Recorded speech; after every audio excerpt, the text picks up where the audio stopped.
the sun feels too amazing to let it go to waste.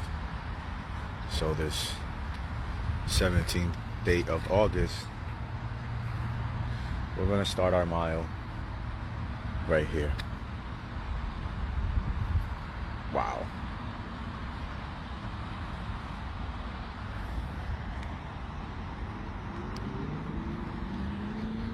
I could sit in the sun all day.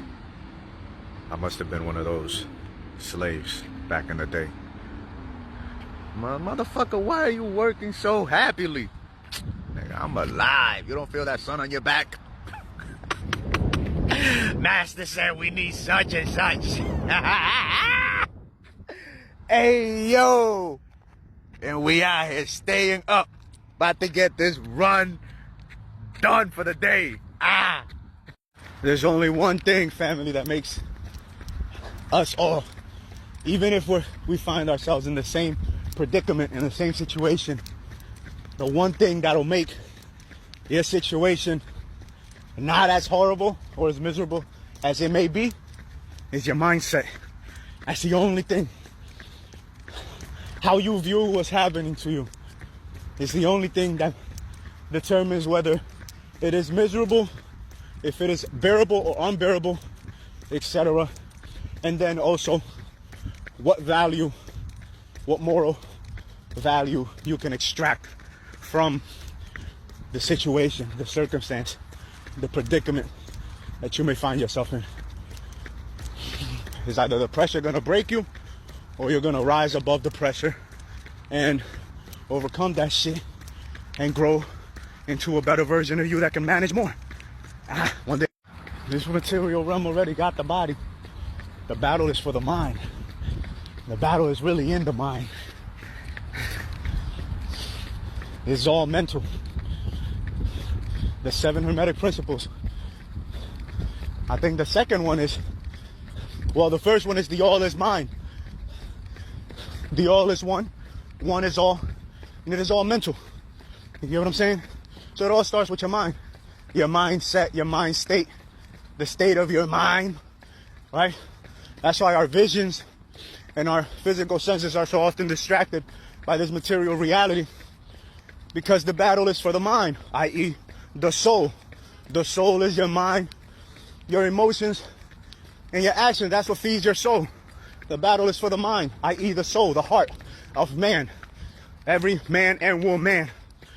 So if you can master what's going on inside of here, that's the whole thing about manifestation. If you can master what's going on within your mind, and you can become a man that can manifest, right? You can manipulate manipulate reality, matter to your liking. You might not be able to do it like you see it in the movies, but you'll be doing it. You can move that mountain. You might not be able to move it all at once, but stone by stone, brick by brick, especially if you have the material necessary, you can move that mountain. And you can say, go from here to there. But it all starts in the mind. Your belief about yourself. You either believe lies, you become lies, or you believe possibilities and you become the outcome of everything, because you mastered yourself, you mastered peace. You become a masterpiece. But yeah, it all starts here in the kingdom of heaven or hell, depending on what type of life you're allowing yourself to live, by the way you're allowing the pressures of life to impact how you move in life, right? Because just because, you know, we're moving doesn't mean that we don't have the pressure. Whereas some people, they don't move because of the pressure. But it's what you do when you find yourself in those situations. How you're able to think outside the box, right? Expand your perspective, to expand your perception, and to, you know, understand. You can't really do it all at once, but you can do certain things. There's certain things that you can do every day to make your life a little bit better. And it starts, this is the bare minimum. You're moving your body, that's the bare minimum. at least on purpose, working out daily, doing something productive with at least one of your 24 hours that you get daily. Or what, 14,040 minutes that you get? Or what, 84,000 something seconds, 85,000 seconds? Like, come on. You're telling me you can spend 3 or 4 hours on your phone daily, but you can't dedicate 30 to 45 minutes to your body? That's the bare minimum. Then you have meditation, another bare minimum. You can't get 5, 10 minutes of silent, of stillness, of telling your body, no, you can't move. You can't say nothing. You know what I'm saying? Because, yo, this animal, it is your child too. This body, this animal is your child, is also your home. It's all of that. It is your father, your mother, you know. That's why it deserves honor, you know, respect, compassion, all these different intelligent understanding and processing of the emotions that are in it. Because it's mental, but it's also physical, right? And the physical, that's what deals with the emotion, the magnetism of everything around us, of all the materials that are going on around us, of the waters, everything moving, right?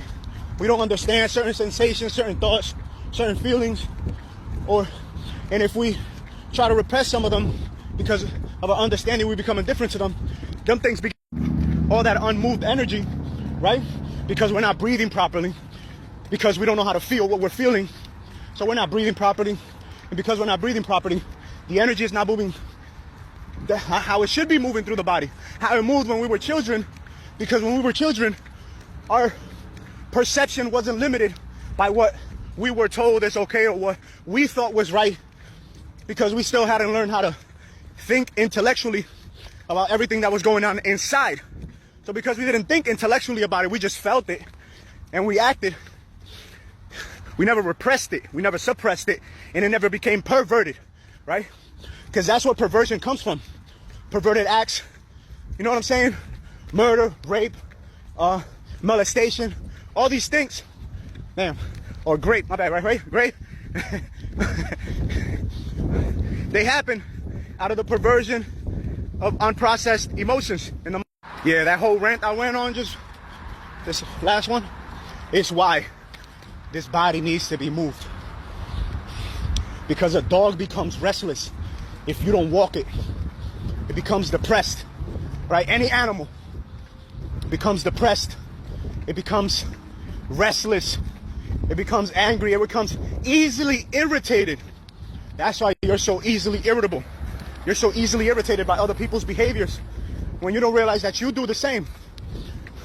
You're so easily, you know, moved emotionally because you don't move your body on purpose. So then anything that happens to you in life, somebody cuts you off in traffic, or somebody doesn't hold the door for you because you feel entitled to it, you react emotionally like a spoiled child or an undisciplined animal, because that's exactly what you are. You are a spoiled, undisciplined, childish animal. Life is all mental.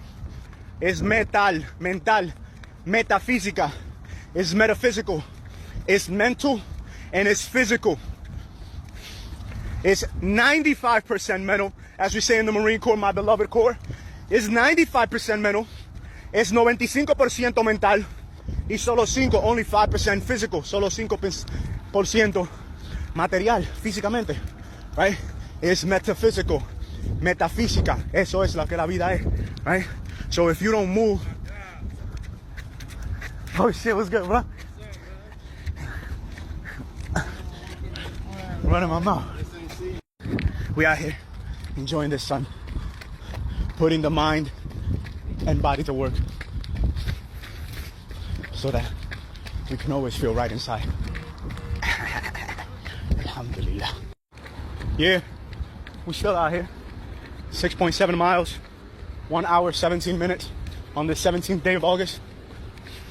You imagine if we were like that type of person that just makes videos while they're doing what they say they're supposed to be doing and then they stop, right? Putting on that fake persona. But yo, as you were saying earlier, starts with the mindset. Then we move down to the words that come out of our mouth, right? What you say about yourself and about life also affects how you think, just as how you think affects what you say. So mind your words. Mind how you talk about yourself, so that you can mind what you think about yourself. Words. That goes to the law of vibration right there. So speak highly of yourself and of what you want out of life and what you want in life.